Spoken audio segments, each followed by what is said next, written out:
All right, gang, this is Kurt, and welcome to Courtesy Talk. And again, this is brought to you by CourtesyRide.com, and I am the best Uber driver in the Twin Cities, right, Wen?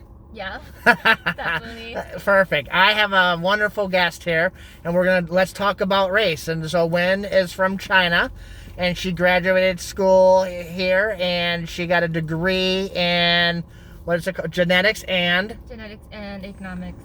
Economics? Yeah. What's economics? Economics. Oh, economics? Economics. Oh, gotcha. Economics. So, perfect. And so, we're just going to, again, I think for us to get together, we need to just always be able to talk and not to be afraid to ask questions and just kind of, just learn about our culture and learn about people and things like that. So, and I think Wen is an amazing woman. She's just very, she says she's antisocial, but I think she has a social quality to her that if you sat down with her, you would have, she just has this warm, welcoming heart that, I think it's very, very special.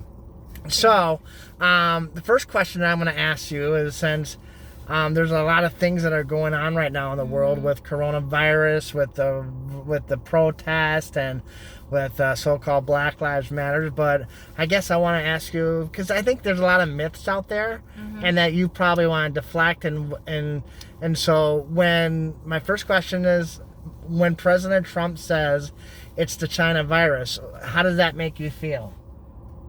I wouldn't say it's fair, because because I study genetics and I have classes about virus. Yeah. So for me, from a scientific perspective, I feel like viruses, they have a really long history. You don't really know where it origins from. Yeah. So I would say, if you say you name the virus using the place, like China virus or something, right? That's not.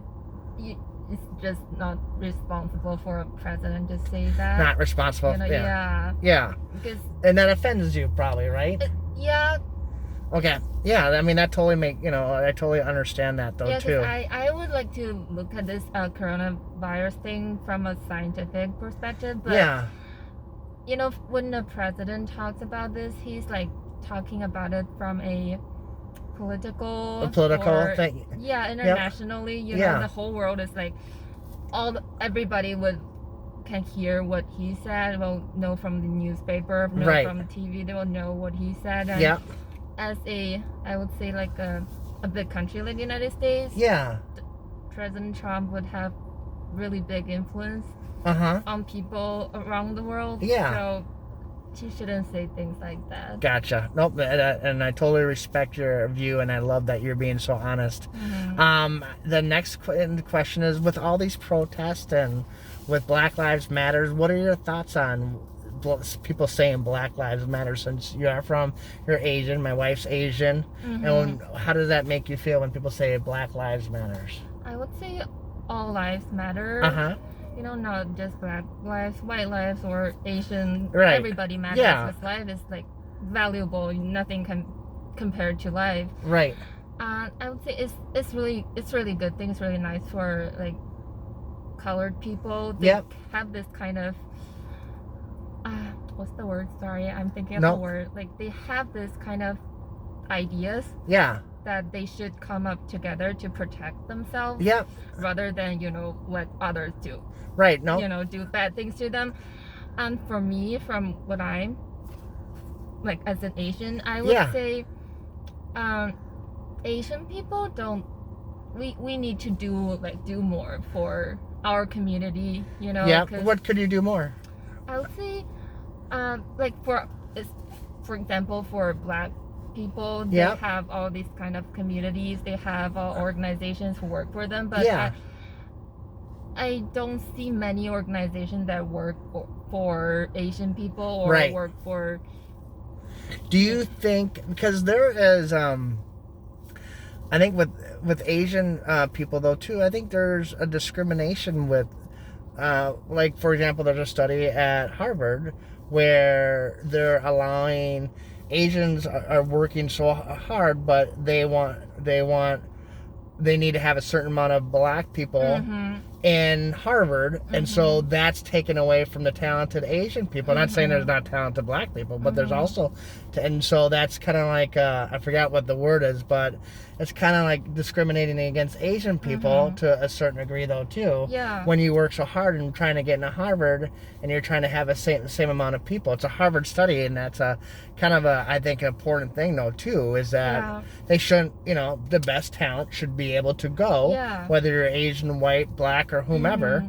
And I think that's, one thing that, that's happening right now at some of the big colleges out there, is that they need a certain amount of black people, but what that means is they're kicking out the Asian folks, or they're kicking out the white people just because they need to have that certain amount of people.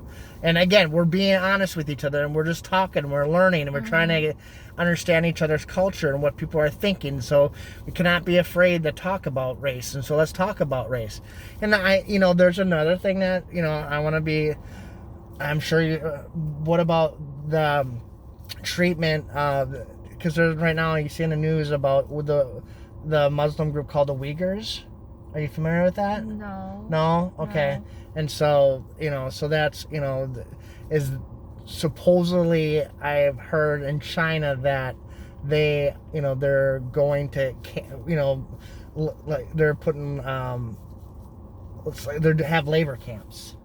Is that and so and I just labor camps? You mean those factories? Exactly. Like cheap like Nikes and things like that, and they have and like cheap factory workers, and they're having it's called the Uyghur population in China, and does that that's like a big thing though too. Is how does that make you feel?